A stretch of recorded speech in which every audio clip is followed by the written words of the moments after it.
সারা রাত না ঘুমিয়ে এসেছো, এখন সকাল সকাল আবার কাজে নিয়ে কোথায় বের হচ্ছে তুমি? গরুটার সব ঘাস শেষ হয়ে গেছে, নদীর ওপার থেকে কটা ঘাস কেটে নিয়ে আসি। এই রোদে তোমাকে আর ঘাস কাটতে যেতে হবে না, আশেপাশে যা আছে তাই খাবে। তুমি আগে নিজে চিকিৎসা করাও। তুমি যে কি বলো না, আমার আবার কি হলো? একটু কাশি, তা নিয়ে এমন মাতামাতি করবার কিছু নেই। আমি চললাম।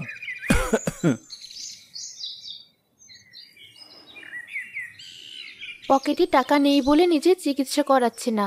আমি এক কাজ করি, মোড়লের বাড়ি গিয়ে কাজ করে করে টাকা নিয়ে আসি, সেই টাকা দিয়ে না হয় চিকিৎসা করাবো। কিন্তু ও তো আমাকে যেতে নিষেধ করেছে, তাহলে ও ফিরে আসার আগেই চলে আসবো আর বলবো এটা আমার জমানো টাকা ছিল। মমতা, এসেছো? কতদিন পর তুমি এলে। আসলে বাড়ির কাজ শেষ করতে পারি না, তাই আর আসা হয় না। বেশ বেশ, এসেছো যখন কাজ করো, আমি দেখিয়ে দিচ্ছি কি কি করতে হবে।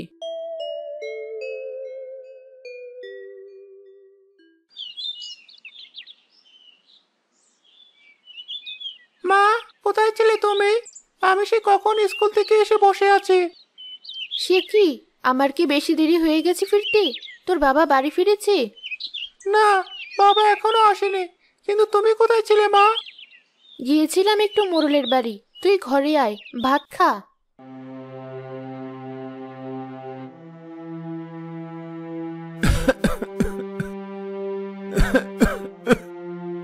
কাশতে কাশতে তোমার যে বেহাল দশা, দাও বোঝাটা তাড়াতাড়ি আমার কাছে। বসো তুমি এখানে, আমি পানি নিয়ে আসছি। কাশতে কাশতে বুকটা ব্যথা হয়ে গেল। তবু এই কাশটা আজ যেন আর থামছেই না। রাজু, ঘরের পেছন থেকে কটা তুলসী পাতা নিয়ে আয় তো, তোর বাবাকে একটু রস করে দেই। আমি রস করে নিয়ে আসছি মা। তুমি সবে বড়রাই বাড়ি থেকে এলে, এখন আর তোমাকে কষ্ট করতে হবে না।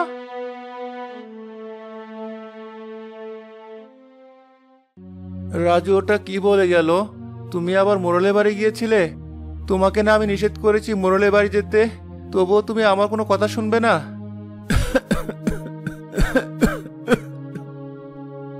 চুপ করো, কথা বললে তোমার কাশি আরো বাড়ছে, তুমি শান্ত হও। কি করে শান্ত হব আমি বলো? নিষেধ করার পরও তুমি কেন গেলে? আমার কথার কি কোনো দাম নেই? নাকি আমার রোজগার কম বলে তুমি কোনো দাম দিতে চাও না? এসব কেমন কথা? আমি তোমার রোজগার নিয়ে কোনোদিন কিছু বলেছি? কোনোদিন কোনো বাড়িতে আবদার করেছি? তাহলে আমার নিষেধের পরও তুমি কেন গেলে মোড়লের বাড়িতে কাজ করতে? কবে থেকে তোমাকে বলছি ডাক্তার বা কবিরাজ দেখাও, কিন্তু তুমি কি আমার সে কথা শুনেছো? আমি জানি দুটি টাকা লাগবে বলে নিজের জন্য ডাক্তার কবিরাজ কিছুই দেখাও না, যা আয় করো সবই সংসারের পেছনে খরচ করো। এদিকে দিনকে দিন তোমার শরীর খারাপ হয়েই চলেছে। তুমি ছাড়া আমার আর রাজুর কে আছে? তাই তো আমি মোড়লের বাড়ি গিয়েছি কাজ করে টাকা আনতে, তাও যদি জোর করে তোমাকে একটু ডাক্তার কবিরাজ দেখাতে পারি। তুমি আসলে পাগল। এটুকু কাশির জন্য আবার কি ডাক্তার কি কবিরাজ দেখাবো? ঋতু বদল হয়েছে বলে এমন হয়েছে, সবারই এমন হয়ে থাকে। তাই বলে টাকা খরচ করে ডাক্তার কবিরাজ দেখাতে হবে? তুমি যেন ডাক্তারের চেয়ে বেশি বোঝো। অত কথা বলো না বউ। রাজু তুলসী পাতার রস নিয়ে আসুক, সেটা খেলেই দেখবে আমার সব কাশি ঠিক হয়ে গেছে। যাই ইচ্ছে করো তুমি, আজ কদিন হলো এসব করে করে কাশি আরো বাড়াচ্ছ। আমার একটা কথা শোনো না, যা মন চাই করো, আমি আর কিছুই বলবো না তোমাকে।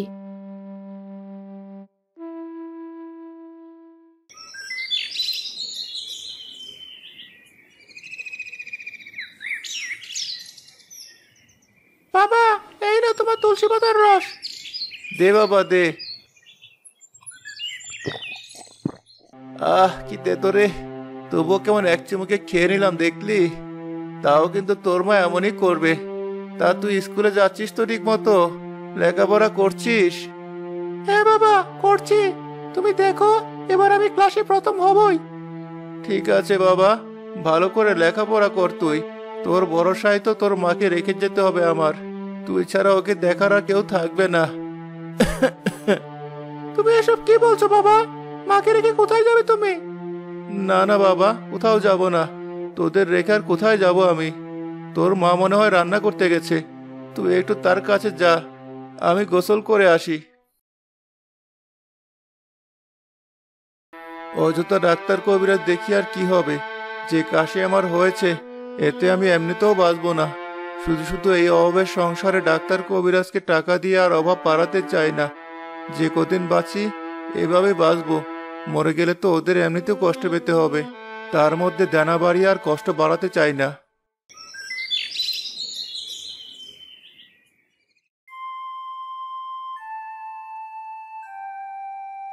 তোমার ভাই যে মৃত্যুর পথে, একেবারে বিছানায় পড়ে আছে, বউ ছেলে কাঁদছে।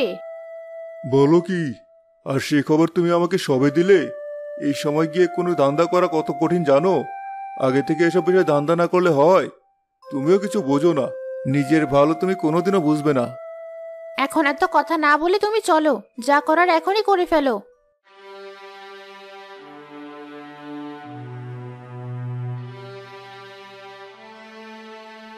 ভাই, তোর এই কি অবস্থা? আমি বেঁচে থাকতে তোর এই অবস্থা দেখতে হচ্ছে, এ আমি কি করে সহ্য করব? তুই আমাকে আগে কেন বলিসনি? তাহলে তোকে আমি শহরে বড় ডাক্তার দেখিয়ে আনতাম। এ তো আর হলো না। তুমি রাজু আর মাকে একটু দেখো, আমি ছাড়া ওদের যে আর কেউ নেই, তুমি ওদের একটু খেয়াল রেখো। হ্যাঁ, সে তো আমি রাখবই, আমি ছাড়া আর কে দেখবে? তুই ও নিয়ে ভাবিস না। তবে আমি চিন্তা করছি তোর মৃত্যুর পর তোর ভাগের সম্পত্তির কি হবে। রাজু তো ছোট মানুষ, আর মমতা ঠিক করে কিছু বোঝেও না। ওকে বলিয়ে কিছু নিয়ে নেওয়া কারোর জন্য কোনো বিষয়ই না। তাই বলছি, তুই আমার নামে সব সম্পত্তি লিখে দিয়ে যা। রাজু বড় হলে তখন আমি ওকে দিয়ে দেব। ও নিয়ে তুমি চিন্তা করো না ভাই, আমি আগেই মমতাকে সব বুঝিয়ে ওর নামে সম্পত্তি করে দিয়েছি। কেউ চাইলেই সম্পত্তি আর নিজের নামে করে নিতে পারবে না। তাহলে তো হয়েই গেছে, আমি আরো চিন্তা করছিলাম। মমতা, আমার বুকে ভীষণ কষ্ট হচ্ছে, আমাকে একটু পানি দাও। মমতা, পানি দাও ওকে, আমি চললাম, আমার এক জায়গায় যাওয়ার আছে।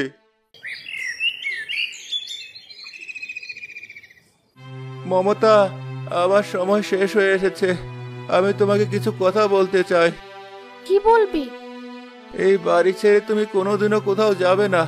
যতদিন বাঁচবে আমার রাজুকে নিয়ে তুমি এখানেই থাকবে, আর কোনোদিন কোনো কাগজে সই করবে না। মনে থাকবে আমার কথা? হ্যাঁ, থাকবি। রাজু, তোর মাকে দেখে রাখিস বাবা, তোর মায়ের দায়িত্ব আমি তোকে দিয়ে গেলাম। তোর মাকে কখনো কষ্ট দিস না বাবা। বাবা, কথা বলো বাবা, বাবা। কথা বলছো না কেন? কথা বলো, তুমি আমাদের ছেড়ে এইভাবে চলে যেতে পারো না।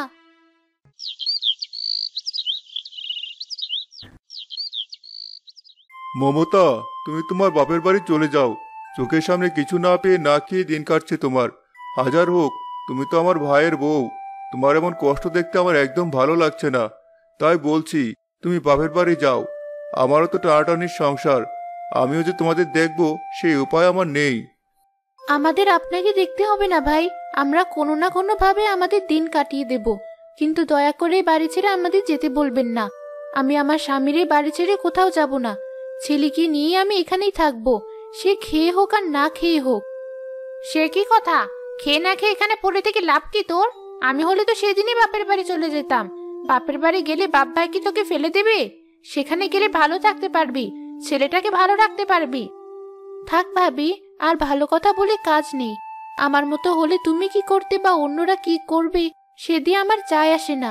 আমার স্বামী মৃত্যুর সময় আমাকে বলে গেছে বাড়ি ছেড়ে কোথাও না যেতে, তাই আমি কোথাও যাব না। সে বেঁচে থাকতে যেমন তার সব কথা শুনেছি, এখনো তেমনই শুনবো। চলো, এদের ভালো কথা বলে লাভ নেই। যা ইচ্ছে করুক, পারলে না খেয়ে মরুক, তাতে আমাদের কি? আমরা তো আর দেব না। হ্যাঁ, তাই চলো। এসেছিলাম দুটো ভালো কথা বলতে, উল্টো আমাদের আরো কথা শুনিয়ে দিচ্ছে। কি ভাবি, এমন রাগ করে আছো কেন? কি হয়েছে? মা ছেলে না খেয়ে পড়ে আছে বলে আমরা দুটো ভালো কথা বলতে এলাম, সে আরো উল্টো আমাদের কথা শুনিয়ে দিচ্ছে। সবাই বলে আবুলের বউ নাকি নরম সরম মানুষ, তার আসলে জানেই নাকি চতুর মহিলাও। আমাদের বলার কথা ছিল বলেছি, এবার যা পারে করুক, কেউ তো আমাদের কোনো দোষ দিতে পারবে না। ঠিক আছে, আমি একটু কথা বলে দেখছি। তাই দেখো, তাও যদি তোমাদের কথা একটু শুনি, আমাদের তো শত্রু মনে করে। মা ছেলে শুকিয়ে কাঠ হয়ে গেছে, আর কত শোক পালন করবে তোমরা? নাকি ঠিক করেছো তোমরাও মরবে? ওরা যা বলছে তা শোনো না। আমার মাকে এসব বলো না, আমার মা কষ্ট পায়, কাঁদে। তোমরা যাও মা, ঘরে চলো। মা, ওরা তো আমাদের চলে যেতে বলছে, আমরা কি চলে যাব? না রাজু, আমরা কোথাও যাব না। তাহলে এভাবে আর কতদিন আমরা না খেয়ে থাকবো? আর একদিনও না, আজ থেকে আমি মোরলের বাড়ি যাব, কাজ করব। এতদিন পর তোমার কাজ করার কথা মনে হলো? আসলে গিন্নিমা, আমার স্বামী আমাকে কাজ করতে দিতে চায়নি, তবুও জোর করে তখন আমি মাঝে মাঝে কাজ করতাম। কিন্তু সে চলে যাওয়ার পর তো আর বসে থাকার উপায় আমার নেই, তাই কাজ করতে এলাম। ছেলেটাকে যে আমার মানুষ করতে হবে। কিন্তু আমার বাড়িতে আর কোনো কাজের লোকের দরকার নেই।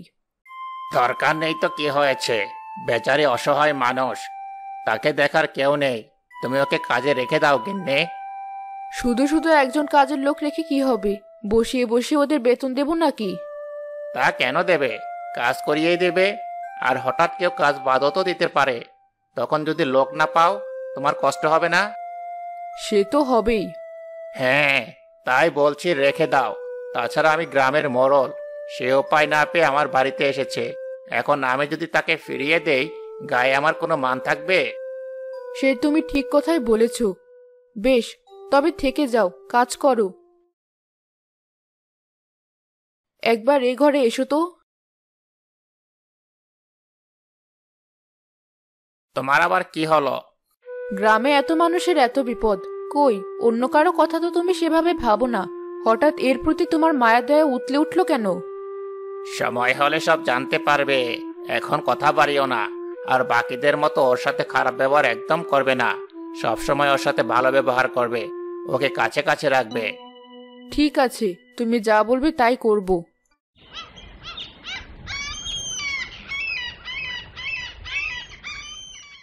মোড়ল মশাই, এলাকার উন্নয়নে সব টাকা হাতে এসেছে। এত টাকা এখানে রাখা ঠিক হবে না। আপনি আমার ভাগের গুলো বাড়ি নিয়ে যান, কিন্তু মনে রাখবেন এগুলো বেশি দিন বাড়িতে রাখা ঠিক হবে না। যে কোনো সময় পুলিশ হামলা করবে বাড়িতে। বেশ, নিয়ে যাচ্ছি আমি, আর আমার টাকা আমি সামনে রাখবো। দেখো গিন্নি, তোমার জন্য কত টাকা নিয়ে এসেছি, কিন্তু এই টাকাগুলো বেশি দিন এখানে রাখা যাবে না। তাই তোমাকে যা বলছি তাই করো, তাতেই আমাদের ভালো হবে। বেশ তো, কিন্তু কি করব? সুযোগ বুঝে সব টাকা নিয়ে আমরা এই গ্রাম ছেড়ে দূরে কোনো সুন্দর শহরে চলে যাব। আমাদের কেউ খুঁজেই পাবে না। তুমি শুধু এখন মন দিয়ে তোমার কাজগুলো করে যাও। ঠিক আছে। দেখেছিস সকিনা, গিন্নিমা আমাদের সাথে কেমন খ্যাচখ্যাচ করে, কিন্তু মমতার সাথে কি ভালো ব্যবহার করে। তাকে তেমন কোনো কাজও দেয় না, শুধু নিজের কাছে কাছে রাখে। মাথায় তেল দিয়ে নেয়, একটু খরচার দিতে বলে, এটুকুই নাকি তার কাজ। শুধু কি তাই, বেঁচে যাওয়া ভালো ভালো খাবারও তো সব ওকে পুটলি করে দিয়ে দেয়। আমরা কিছু চাইলেও পাই না, আর মমতার তো কিছু বলতেই হয় না। কিসের যে এত পীড়িত আমার বুঝে আসে না। অত বোঝার কাজও নেই, কদিন যেতে দে, তারপর দেখি কি করে। এমনটাই চলতে থাকলে চুরির বদনাম দিয়ে তাড়িয়ে দেব। আমরাও কি এসব বসে বসে দেখবো নাকি? সেটাই তো, আমাদের হক মেরে শুধু মমতাকে দেবে, সে আমরা সইব কেন? যদি এমন হতো সবাইকে সমান দিচ্ছে, তাহলে না হয় মানা যেত, কিন্তু সে তো করছে না। কিসের এত গল্প? কাজ বাদ দিয়ে বসে বসে এত কিসের কথা হচ্ছে? সকাল থেকে তো আমরা অনেক কাজ করেছি গিন্নিমা, এবার মমতাকে একটু গাটা নাড়াতে বলুন। এসেছে থেকে আপনার পরিষ্কার ঘর মুছে চলেছে, ওতে কি কোনো ময়লা আছে? ও কি করবে আর কি করবে না সে আমি বুঝে নেব। ফের যদি ওকে নিয়ে এমন কথা তোদের মুখে শুনেছি, তখনই কাজ থেকে বাদ দিয়ে দেব। দেখেছিস কেমন করে কথাগুলো বলল? মনে হয় ওই মেয়ে জাদু জানে, না হলে কোনো মানুষকে এত কেউ বোলাতে পারে? তুই একদম ঠিক কথাই বলেছিস, তাই জানিও। না হলে দেখতি না, ওর বরটাও কেমন ভালোবাসতো ওকে। আমাদেরও তো বর আছে, তারা তো আমাদের নিয়ে এমন আদিক্ষেতা করে না, আমাদের তো কাজে আসতে মানা করে না।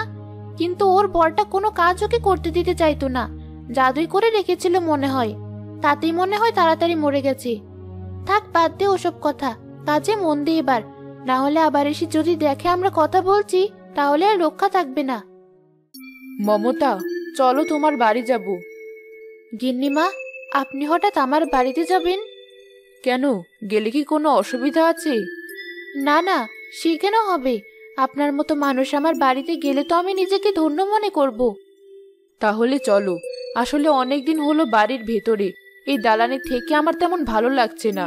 এই গ্রামে আমার তেমন কেউ নেইও যে একটু বেরিয়ে আসবো, তাই তোমাকে বললাম। বেশ বেশ, চলুন আপনি, আমি খুব খুশি হব। গিন্নিমা, বসুন এখানে, আমি আপনার জন্য একটু পানি আর মুড়ি বাতাসা নিয়ে আসি। ছেলেটাকে নিয়ে এই ঘরে খুব কষ্ট করে থাকো, তাই না? না না, কষ্ট কিসের, আমাদের তো এতে অভ্যাস আছে। না গিন্নিমা, মা মিথ্যে বলছে। আমাদের খুব কষ্ট হয়। বৃষ্টি পড়লে ঘরে পানি পড়ে, রাতে ঘুমোতে পারি না। শীতের দিনে ঠান্ডা বাতাস ঢোকে, আবার গরমে রোদ। সে তো আমি বুঝতেই পারছি। আচ্ছা, আমি তাহলে এখন যাই, দেখি তোমাদের জন্য আমি কি করতে পারি।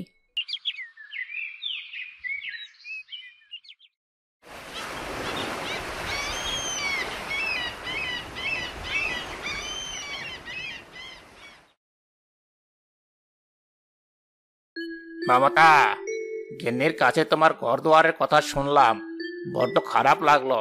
ছোট্ট ছেলেটাকে নিয়ে এত কষ্ট করছো। তবে তুমি কোনো চিন্তা করো না, খুব তাড়াতাড়ি তুমি নতুন ঘর পেয়ে যাবে। মোড়ল মশাই, আমারও যে অনেক কষ্ট, আমার একটা ব্যবস্থা করে দিন। কোনো কিছু কথা শুনলেই তোমার লোভ একেবারে নাড়া দিয়ে ওঠে, তাই না? যাও, যে স্বামীকে বলো ঠিক মতো কাজ করে ঘর ঠিক করতে। আমার মাথা খেও না। মোড়ল আর গিন্নিমার যেন ওই মমতার কষ্টই শুধু চোখে পড়ে। দিন আমাদেরও আসবে। গিন্নি, খবর পেলাম নবীন তার টাকা নিয়ে পালাতে গিয়ে ধরা পড়েছে। আমার নামটাও কিছুটা জড়িয়েছে। তুমি তাড়াতাড়ি টাকাগুলো সরানোর ব্যবস্থা করো, না হলে আমরা কিন্তু ধরা পড়ে যাব। ঠিক আছে, আমি একটু পরে মমতার সাথে কথা বলছি। মোড়ল মশাই, তোমার ভাই বউকে একেবারে দোতলা বাড়ি করে দিলেন। কোথায় ভাবলাম ওরা না খেতে পেয়ে সব ছেড়ে চলে গেলে সব আমাদের হবে, তা না, উল্টো ওরা তো আরো রাজার হালে থাকছে। আমারও জিনিসটা ঠিক সুবিধার লাগছে না। গ্রামে এত এত অসহায় মানুষ থাকতে শুধু একেই কেন এত কিছু করে দিচ্ছে। আমিও হিসাব মেলাতে পারছি না। বিষয়টা একটু খাতিয়ে দেখতে হবে দেখছি। মমতা, বলছি তোমার দোতলার ঘরগুলো তো পড়েই আছে। আমার ঘরের এই ট্রাঙ্কগুলো কিছুদিন তোমার বাড়িতে রাখবো ভাবছি। কেন গিন্নিমা, আমার বাড়িতে কেন? আপনাদের বাড়িতে তো এত জায়গা। আসলে আমাদের এই পুরো বাড়ি রং করব, আর ট্রাঙ্কগুলোতে কিছু দামি জিনিস আছে।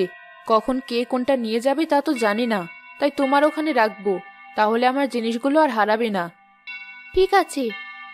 আচ্ছা, তুমি তাহলে এখন বাড়ি চলে যাও, আমরা পরে এগুলো নিয়ে আসবো। আজ আর তোমাকে কাজ করতে হবে না। কথা বলেছ, তাড়াতাড়ি ওগুলো সরাতে হবে যে, যখন তখন কিছু একটা ঘটে যেতে পারে। সব আমি ঠিক করে রেখেছি, রাত হলেই নিয়ে যাব।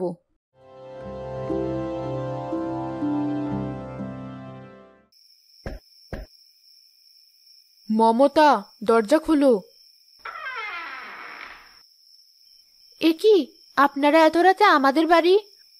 ওই জিনিসগুলো রাখতে এলাম, সারাদিন ব্যস্ত ছিলাম তাই রাত হয়ে গেল।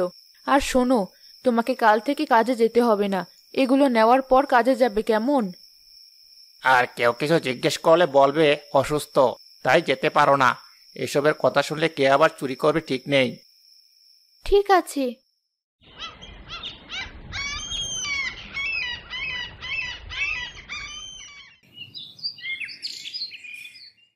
যাক বাবা, আর কোনো চিন্তা রইল না। এবার একটু নিশ্চিন্ত হয়ে থাকা যাবে। পুলিশ এসে কিছু না পেলে আর কিছুই করতে পারবে না। জানো, মোড়লের বাড়ি নাকি পুলিশ ঢুকেছে, টাকা খুঁজছে। বলছো কি? এবার তো আমার হিসাব মিলে যাচ্ছে। তার মানে এইসব টাকা দিয়ে মমতার এত কিছু করা হয়েছে, সাথে আরো কারণ থাকতে পারে। এটা যদি একবার সত্যি প্রমাণ করে ওই মমতাকে একবার বাড়ি ছাড়া করতে পারি, তাহলে এসবই আমার। দাঁড়াও, আমি আসছি।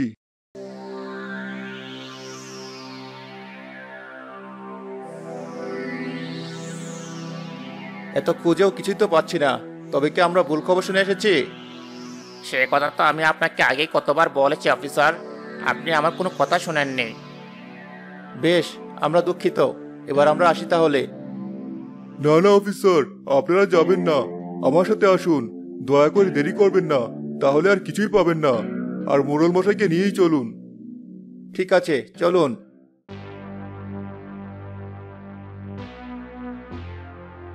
এই যে, এই বাড়ি একবার চেক করুন। এর সাথে মোড়লের খুব খাতির, আর এই বাড়ি মোড়লই তাকে করে দিয়েছে। এই বাড়িটা একবার দেখো দেখি।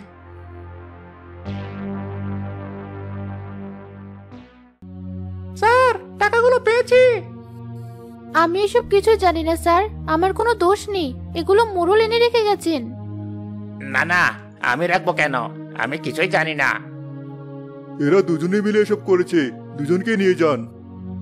হ্যাঁ, তাই করব।